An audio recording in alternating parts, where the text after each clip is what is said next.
Welcome to Healthcare Rounds. I'm your host, John Marchica, CEO of Darwin Research Group and Faculty Associate at the Arizona State University College of Health Solutions. Here we explore the vast and rapidly evolving healthcare ecosystem with leaders across the spectrum of healthcare delivery. Our goal is to promote ideas that advance the quadruple aim, including improving the patient experience, improving the health of populations, lowering the cost of care, and attaining joy in work. Please send your questions, comments, or ideas for Healthcare Rounds to podcast@darwinresearch.com. And if you like what you hear, please don't forget to rate and review us wherever you get your podcasts. Let's get started. Today, John speaks with Sean Brusky, healthcare entrepreneur, executive advisor, strategist, and former head of healthcare delivery innovation at Genentech Roche. Sean's career has developed around a central theme: how can we innovate to help pharma become true partners in value-based care? Over the course of 15 years in various leadership roles with Genentech Roche, Sean has lived experience attempting to solve the problems at the core of this challenge, directly engaging key market stakeholders from the seat of one of the world's largest integrated health companies, focused on both innovative new medicines and novel diagnostics and real-world data solutions. Sean has built and led teams responsible for brand-focused marketing and sales, managed care marketing, channel contracting and engagement, integrated health system engagement, government and commercial payer engagement, and most recently, digital health partnerships and novel approaches to healthcare delivery. Sean spearheaded Genentech's efforts to execute value-based pricing models in collaboration with health systems and group practices. He has directly initiated and executed over 20 novel commercial and medical partnerships in the personalized medicine, digital health, and value-based contracting space. This unique blend of business development, commercial, managed care, medical affairs, and strategy experience has contributed to Sean's unique perspective on what is broken about the current pharmaceutical pricing, purchasing, and partnership model, and how we can fix it. So, Sean, my good friend Sean is now, Sean Brusky has agreed to be on the podcast on Healthcare Rounds today, and excited to get started. I thought maybe to start off, Sean, why don't you tell us a little bit about your background to orient the listeners? I say listeners, it's funny, I've been listening to this podcast, Smartless. Have you heard of this one? It's like Will Arnett and Jason Bateman. It's really funny, but they always refer to their listener. Like our listener instead of our listeners. So anyway, my mom is listening in, so thank you for this opportunity. Right. So tell us a little bit about your background. Yeah, absolutely. Well, first of all, I'm thrilled to be here and thrilled to have an opportunity to partner with you on this. I have been a listener of the Healthcare Rounds since its inception, and excited to have an opportunity to engage. But John and I got to know each other, for our listeners, several years back as I was leading efforts at Genentech Roche, thinking about how we might engage differently with integrated health systems, with integrated delivery networks.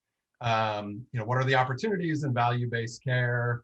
How should pharma be thinking about partnership opportunities in that arena? I'd been with Genentech Roche for 10 years prior to us meeting, in various marketing and sales and managed care related roles, and just recently made the decision to leave Genentech Roche, but am excited for this next chapter, especially with all the innovation that's emerging in the digital health and value-based care arena.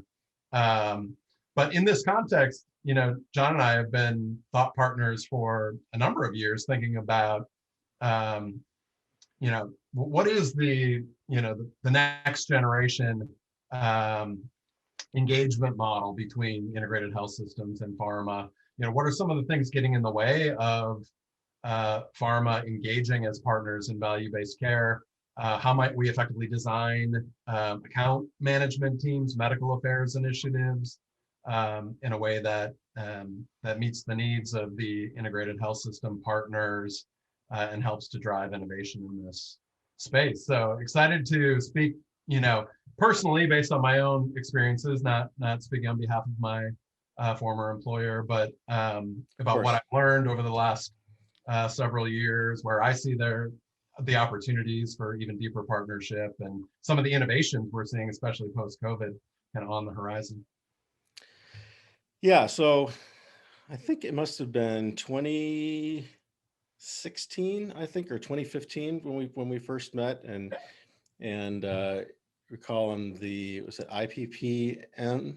Is it like you had your own acronym for health systems? Yeah, nothing was real until you came up with your own acronym. That's right. That's right.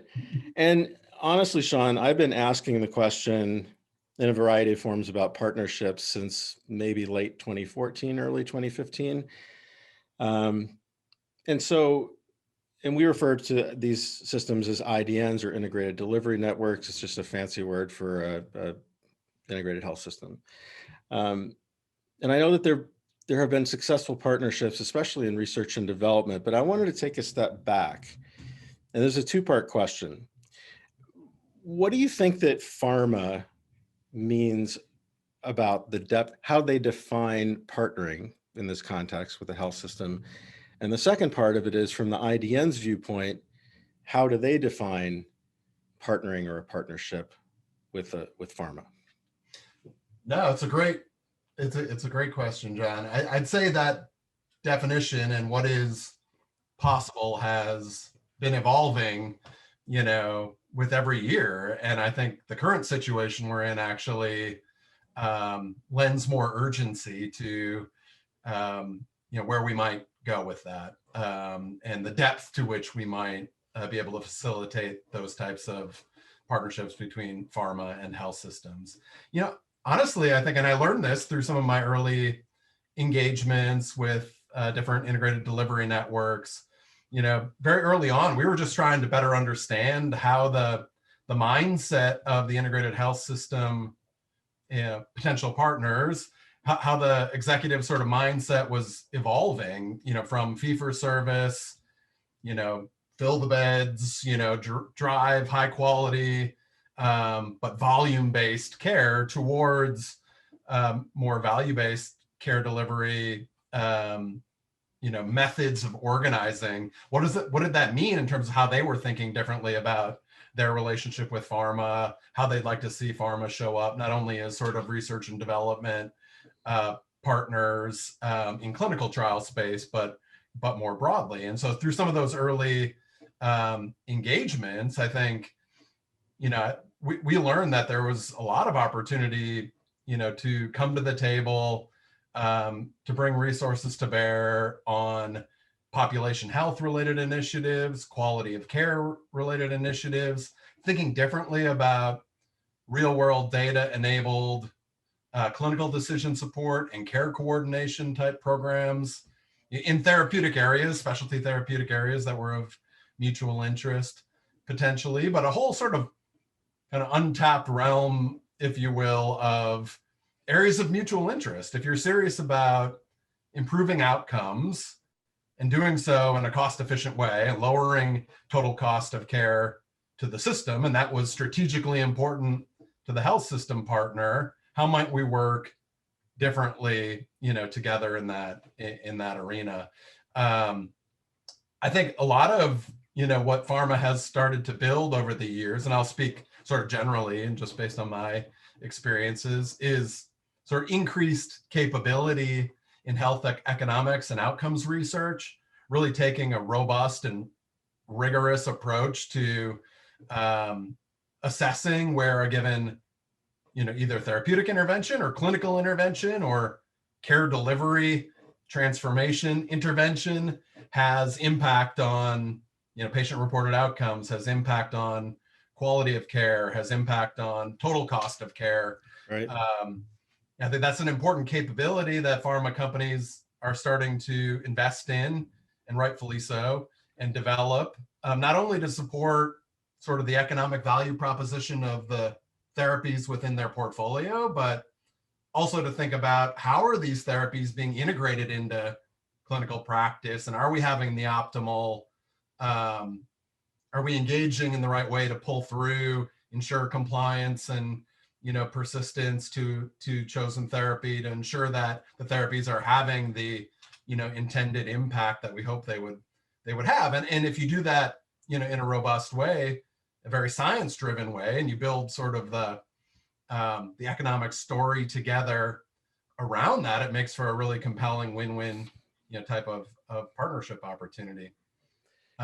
It's a great narrative and an important one. I'm wondering how frequently, though, on the flip side, that you encountered skepticism that, pharma, all you care about is selling more drugs. And why are you so interested in all of these other things? Now, I've worked with pharma long enough to know that it is beyond the pill or beyond the injection. I mean, there's a lot more into it. But in my interviews with CMOs, pharmacy directors, medical directors, those kinds of folks, I do encounter skepticism. So I'm wondering if that's something that you faced as well.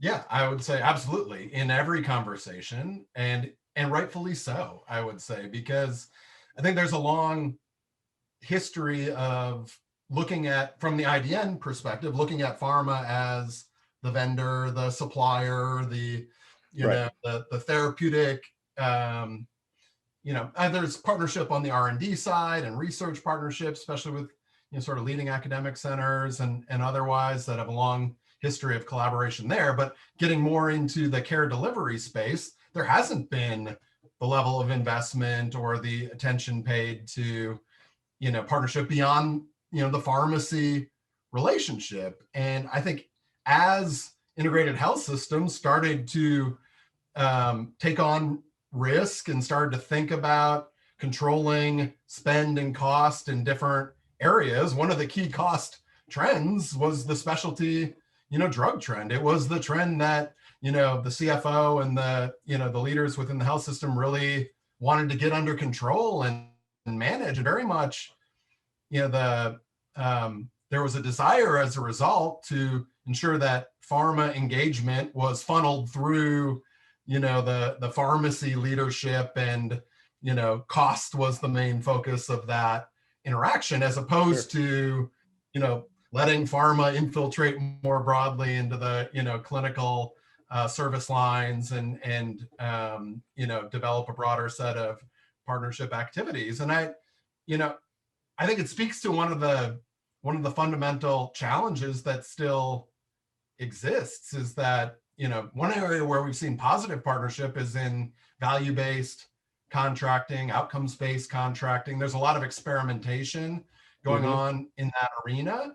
But fundamentally today, the pharma revenue model is still based on demand, driving the demand, generating clinical data, increasing the population of eligible patients with every new clinical study, and a unit-based pricing methodology. It's a fee-for-service revenue model, and which for an integrated health system that is increasingly paid based on shared savings or achieving outcomes in more of a capitated way, especially those systems that own their own payer arm, right, that are equally as fully sort of at risk when it comes to the total cost of care.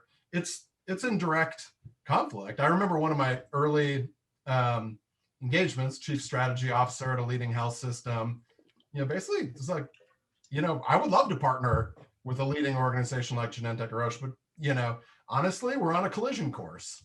We're until we understand sort of, until we know that pharma is serious about getting on board with outcomes-based or shared savings models, and we can talk realistically about shared risk type arrangements, pharma is the specialty drug trend we're trying, to manage. And so let's think about ways we can work together, and let's build trust, over time. But, that stuck with me because, I didn't think of ourselves as, part of a trend that was running counter to where, the broader health system, community was going, but was instead trying to look for those ways that we could bring expertise and value to the table towards our shared goal of improving outcomes and lowering costs. I want to come back to the value question in a minute, but I was just thinking of something, Sean, when a Roche, when a J&J, when AstraZeneca, when one of these larger pharma companies that has a diverse portfolio and a lot to offer comes to the table, I can see why, an Intermountain, a Kaiser, Geisinger would want to have conversations with a large company with a diverse set of products. What advice would you, because I have a sense, I don't know exactly who's listening to this podcast, but I have a sense that there are some folks from smaller companies, also plenty of health system people that I know listen to this. What do you say to that newer company that's got one or two cancer drugs, let's say? They don't have anything else. They know that they've got to get on the radar. They want to form some type of alliance based on value, but they don't come with the same horsepower that a J&J does, or a Genentech, or so what advice would you give them on how to create value when they don't have as much that they can bring, that maybe they're a 1-2 product company? No, it's a great challenge. And I think, one of the constraints of being, operating, with a single lead asset or medicine, and, the financial pressures that come with that, for earlier stage biotech, Right. and, delivering it is really about sort of the initial adoption and the demand and, driving in that way. I would say when approaching the integrated delivery network space, think beyond, obviously a key stakeholder is the physician, but think about how that product will be integrated into clinical practice in an integrated care delivery environment. What are the other stakeholder groups, within that organization that, might be open to thinking, especially if it's something that's very transformative. You think of some of the emerging cell and gene therapies, and you think of, targeted therapies that require comprehensive genomic profiling, Right. in order to identify the right patient. I mean, there are lots that needs to happen kind of upstream of the treatment decision by, the specialist or by the physician. And often, I think the go-to-market strategies that I've seen with earlier stage biopharma companies, build off of sort of the trial experience and the relationships and the academic kind of center mindset, and don't fully take into account sort of the broader sort of care delivery process and the set of stakeholders that could be incredibly influential in, influencing sort of adoption. So everything from, early, especially if there's a diagnostic component, some of the early testing, or thinking about population health type programs and initiatives. And a lot of these IDNs have, entire centers for quality of care and population health. And there are stakeholders there who aren't used to engaging with pharma, but if there were a transformative therapy coming in a given disease area that required a different approach to thinking about early detection, or, screening initiative, or something you might be able to partner on, that would widen the funnel of eligible, patients for the therapy. That's even work that, potentially could be approached in collaboration pre FDA approval, right? You're thinking about, in a non-therapeutic specific way, how do we partner to ensure that, we increase screening rates, for lung cancer and specific patient, populations. So that's all, I think, an area I'd encourage earlier stage companies that don't have the benefit of the scale and the portfolio to open, the necessary doors for leadership conversations to, to be casting a wider net, when you're doing your early market research and kind of go to market strategy and, thinking about some of those aspects. Great. That's good advice. I'm going to get in the weeds for one section, then we can turn to value and IDNs. So I don't know what made me think of this question, but I maybe it's the people that I also know are listening to this. If you were a strategic account manager today, and you were tasked with solidifying and ultimately, a partnership with one of your customers, what would your approach be, and how would you evaluate your success?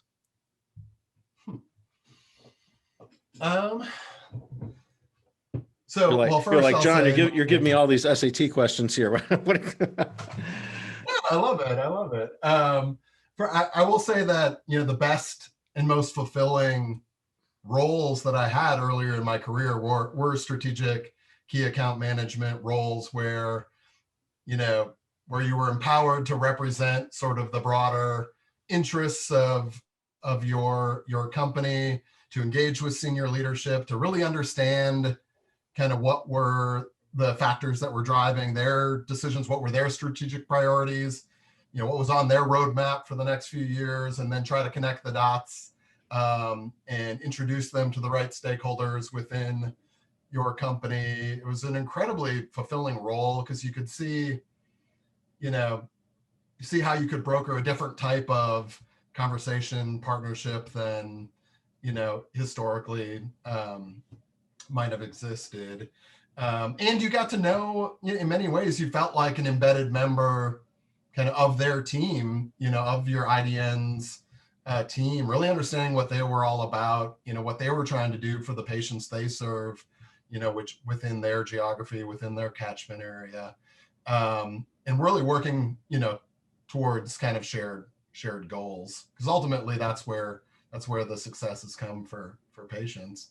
I'd say, metrics, I put a lot of time, early on as I was building teams focused on IDN engagement, a lot of time thinking about, key measures of success. And it isn't, I actually steered away from having largely financially driven measures of success for a couple of reasons. But, more towards sort of, the types of early indicators, the types of programs and partnership activities you were able to establish, the kind of depth and breadth of sort of the relationships you were able to build within, a given institution, the progress made, on, patient-specific initiatives. If you were able to have, marketing programs or initiatives like, collaborative activities looking at, improving screening rates in a given disease area, that you're able to put some tangible metrics around those.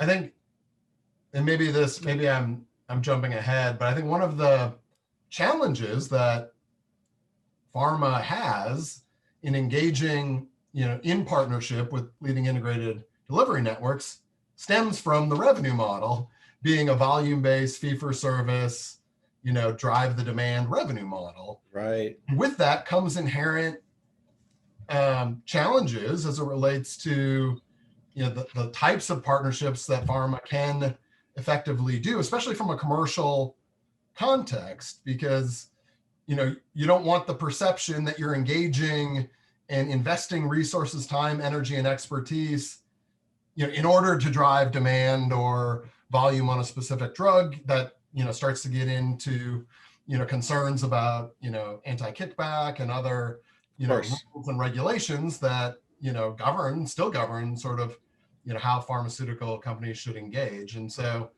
part of the answer to your question also depends on where you sit within the pharmaceutical, organization and what the mission and goals of that department are. I think a lot of the success we've had over the years as pharma engaging has been more driven from a medical affairs standpoint, increasingly from a health economics and outcomes research standpoint, forming partnerships that are not based on volume or demand or any commercial objective, but rather, are we able to answer this scientific question that'll help, drive a given, R&D program, or, inform an investment we want to make from a medical standpoint. And that really aligns, I think, with the way in which a lot of health systems think. I mean, they're coming at it from a health services research, clinical service line, how do we improve quality,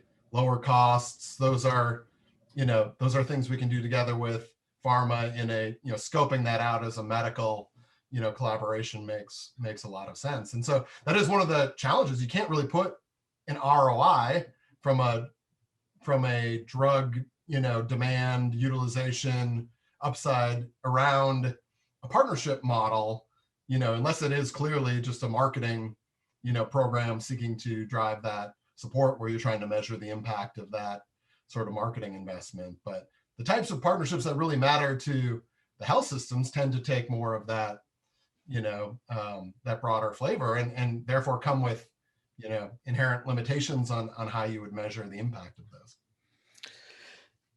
That reminds me of, and I think I've brought this up before on the podcast, but we had a very good customer, and where we were providing our profiles that you're very familiar with, health system profiles. And a new VP came in and just basically said, I'm quoting, I don't believe in IDNs. That was the concept. So we lost that client. But it raises a larger issue. And that is it difficult internally to, how do I say this? For some of the higher stakeholders in a pharma company, I'm not speaking about your former, just in general, is there a tension between people who say, well, why are we investing in the resources to have this 35-person account team out there when I can't see an ROI and you're not trying to drive revenue, right? I mean, you've had to have heard this argument multiple times. Unless you work for an incredibly enlightened I will company. Say, I will forever be a champion of my former employer. I think Genentech is an organization that is very people focused, science focused, and do what's right for patients focused, and was willing to make kind of forward-looking investments, not knowing kind of what the impact would be. And I had the opportunity to lead initiatives while with Genentech that were about, okay, where is this trend of value-based care going? How might we organize differently? What is the right way to think about partnerships?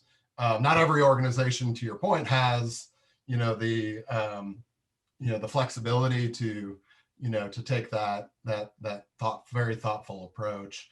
I do think it's a fundamental challenge, and many leaders within, and speaking broadly and speaking, for myself, and what I've observed both, across the industry, as I talk to peers and colleagues as well, many, there are the traditional way of thinking about launching a new drug is very much based on sort of physician-driven promotion and adoption, investing in R&D, investing in the clinical, not really thinking beyond the drug right. to a large degree. And I think it's a missed opportunity when, engaging with an integrated care delivery entity, if you're not thinking beyond your individual therapeutic, because ultimately you're going to be relegated to, the vendor supplier,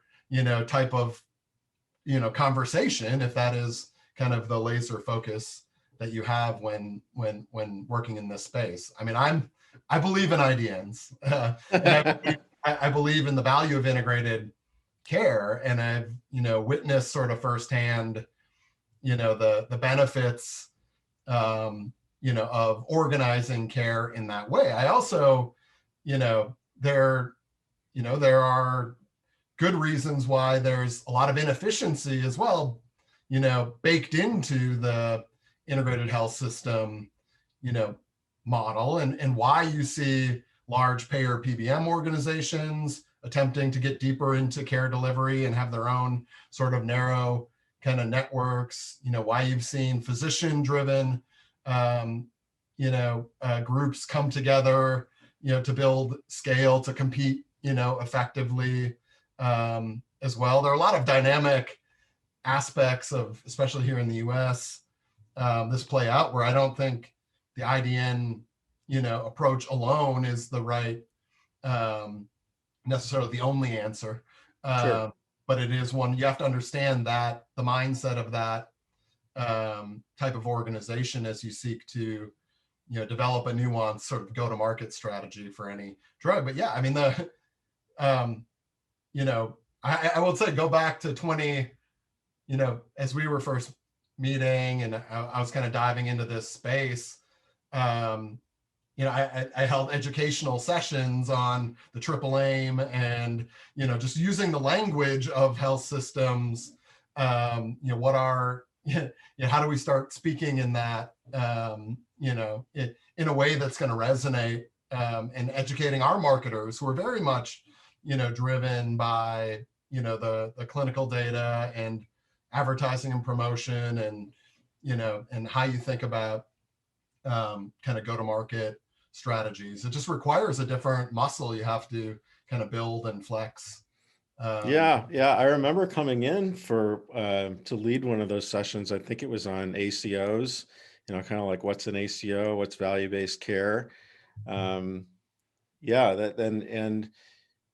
at that time, I mean, it was like an ACO is a unicorn. What does that even mean, and why should I even care about it? But so, Sean, I wanted to get back to that collision, the chief strategy officer, and get to the notion of value. Like if we're in this fee-for-service model and we're in this volume-based model of selling drugs, how do you get to value or value-based arrangements? And what are some of the classic things that you've seen that get in the way of executing an agreement that's based more in value or outcomes?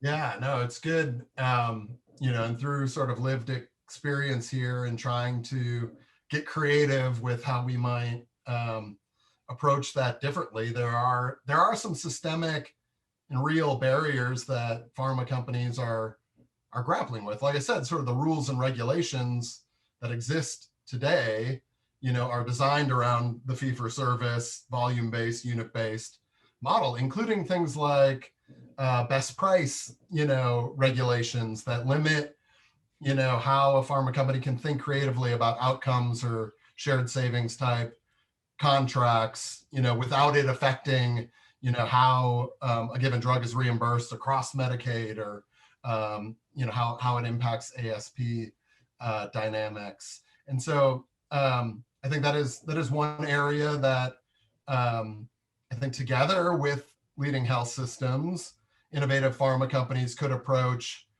CMS or the Center for Medicare and Medicaid Innovation, seek waivers to try to pursue some novel arrangements in a way that would really start to get closer to the vision. Ultimately, I think what would enable a different type of partnership is, facilitating a financial relationship where, the incentives of the pharma company are aligned with the financial incentives of the health system, that we're not working at cross purposes, that if patients do better and we're able to measure and track and demonstrate that outcomes have improved, and when total cost of care, in a given area is maintained or goes down, that there's a shared savings and outcomes-based method of payment that is established. And there's been a lot of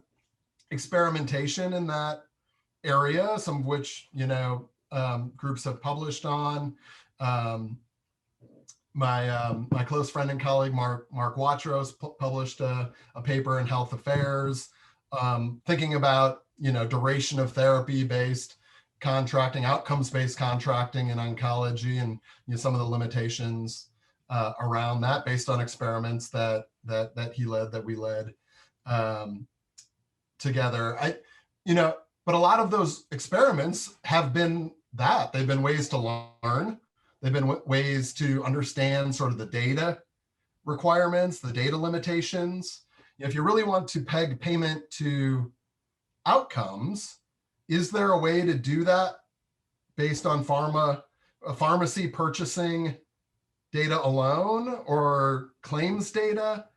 Or do you need to dig into the electronic health record and all the constraints that come along with that to get at sort of the measurable outcome measure you're trying to peg, a negotiated price to? So I think the data, limitations have been, a serious sort of area of consideration. I mentioned the government price reporting sort of limitations. And I would say just, the willingness to truly engage in an at-risk sort of shared savings type arrangement in a given therapy area, when as the pharma company, if you're thinking about total cost of care, you're only a fractional component of that spend. And there's so much else that goes into that, from, ED visits to hospitalizations to, coordinated care.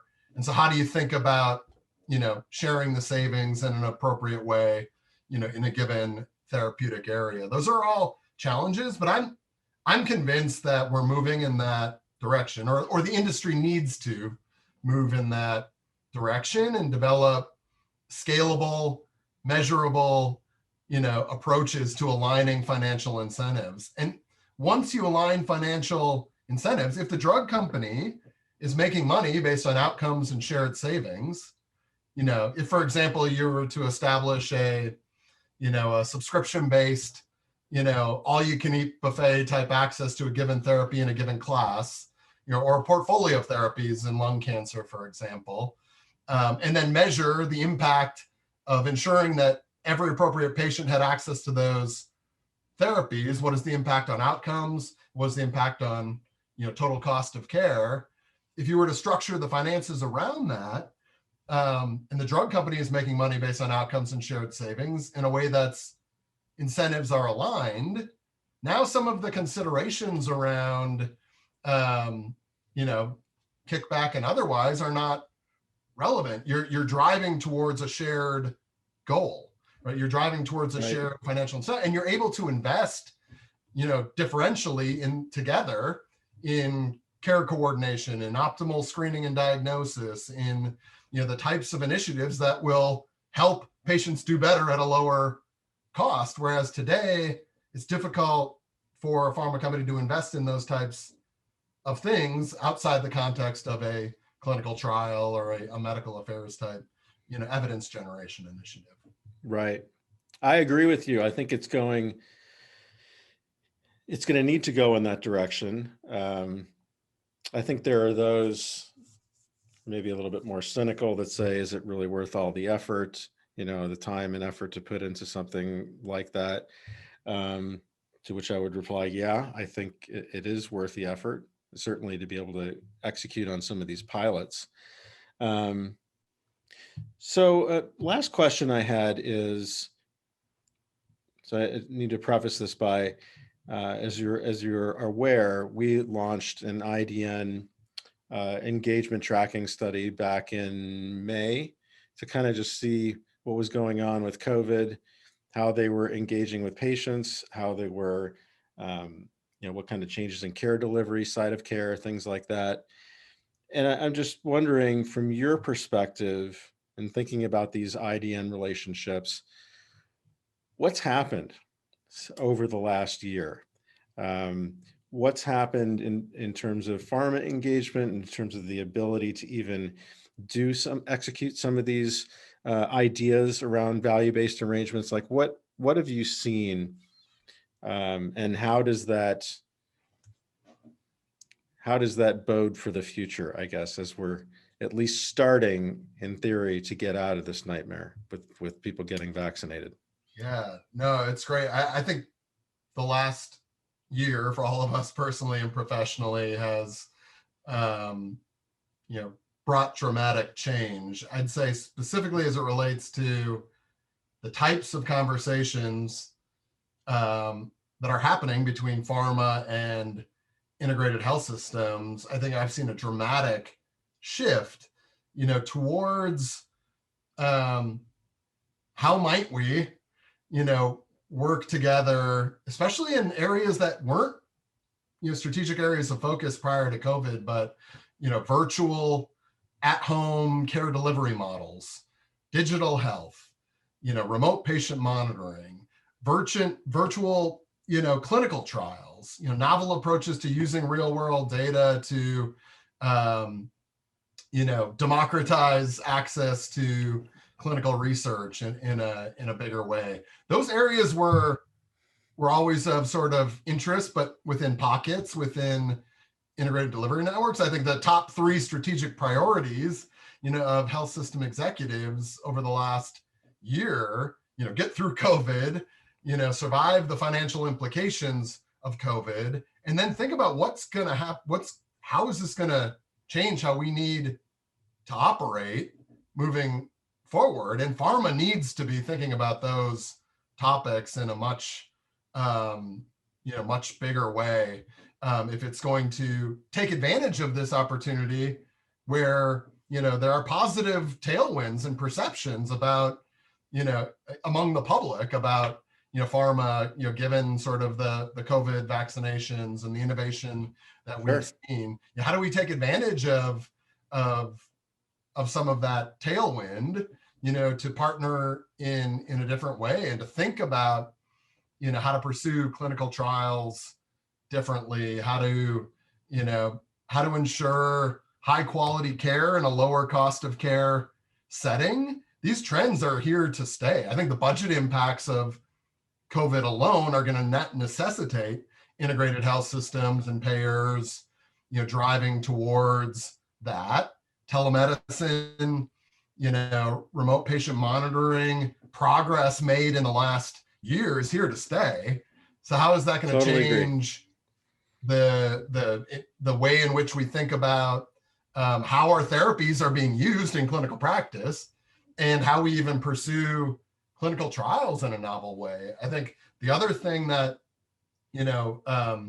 became, and a huge priority is thinking differently about, diversity and inclusion in clinical trials, and thinking differently about clinical trial networks, and, how to ensure that the data being generated represents the entire, patient population, the real world, patient population. How do we democratize access to clinical research through partnerships in a different way? And some of the emerging, virtual and at home, tools. How do we apply those in a very regulated clinical trial setting to open up new sites of care, to enable access to patients who otherwise wouldn't be able to go into a leading academic center to get eligible for a clinical trial? How do we open up that so that it's not just 4% of US adults who are going on to a clinical study, but more and more patients have access to cutting edge treatment through clinical research, leveraging some of these new tools. So I think the forward thinking companies, including my former employer, are investing heavily in thinking about this area as critical, not only to how to be a better partner to the health system coming out of COVID, but how to really drive the science in a robust way moving forward. So that's an area I think it would be a shame if this were a missed opportunity. We're not having those types of discussions about what was broken about the previous engagement model and how do we need to re-envision that moving forward. I mean, the other thing I'll say is, I think the COVID has rightfully so limited direct in-person engagement and, traditional, pharma rep to doctor, type model.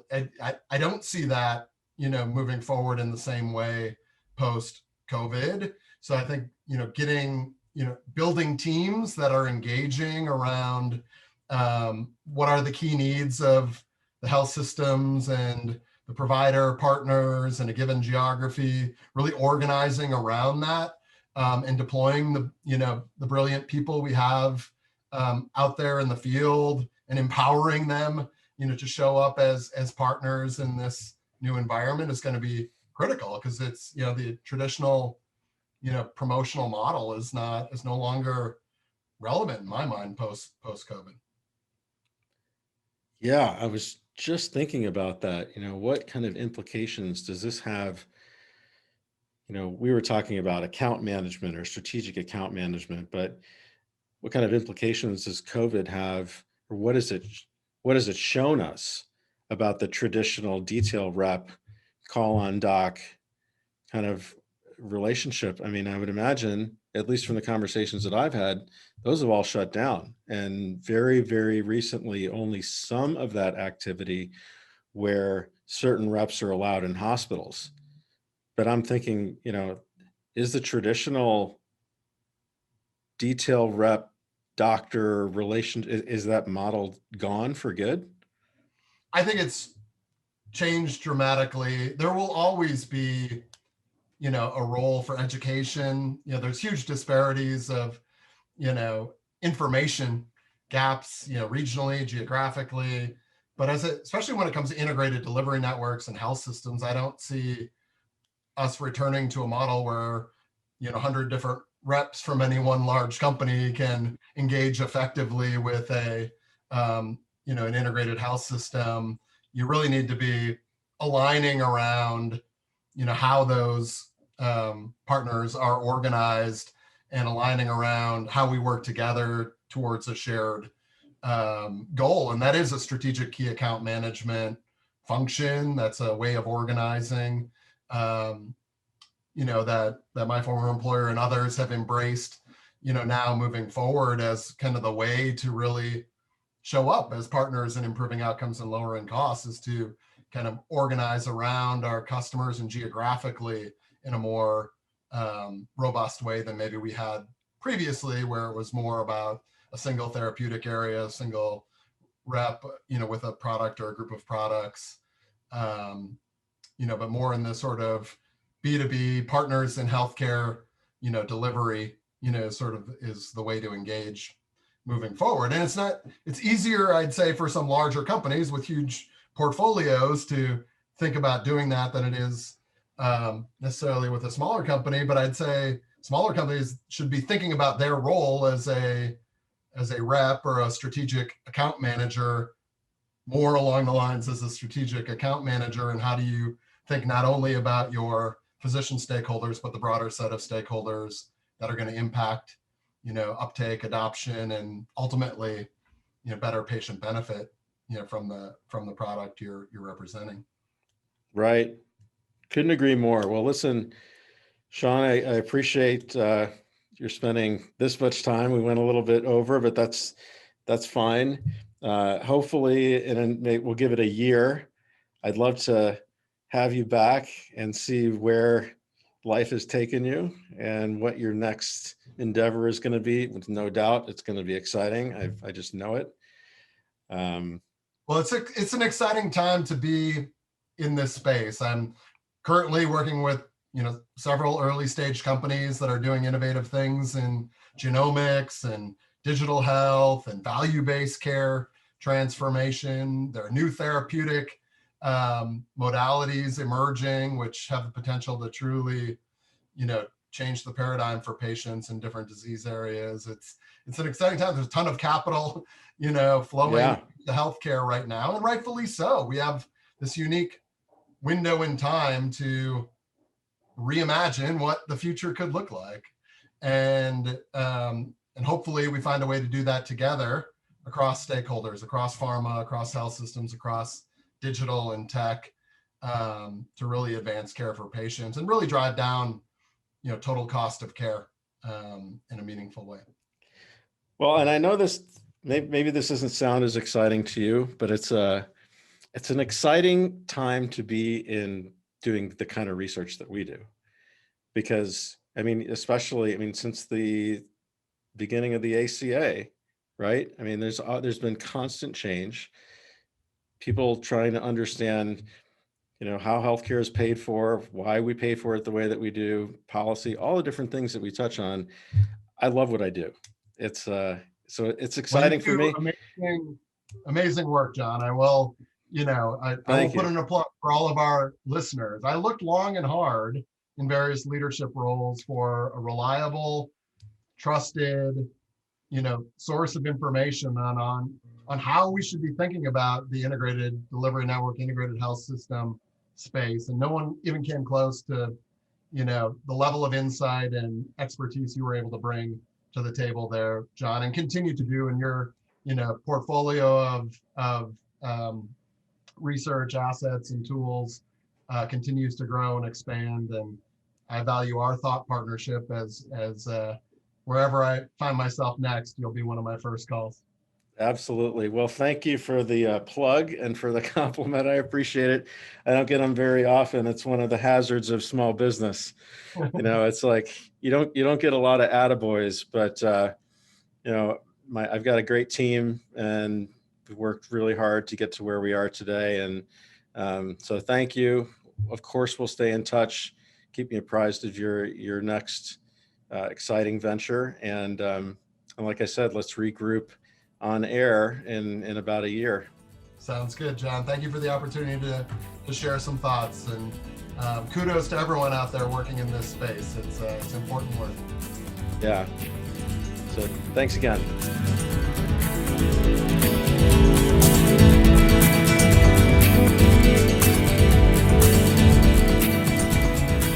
From all of us at Darwin Research Group, thanks for listening.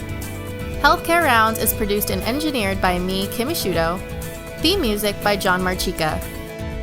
Darwin Research Group provides advanced market intelligence and in-depth customer insights to healthcare executives. Our strategic focus is on healthcare delivery systems and the global shift toward value-based care. Find us at darwinresearch.com. See you next round.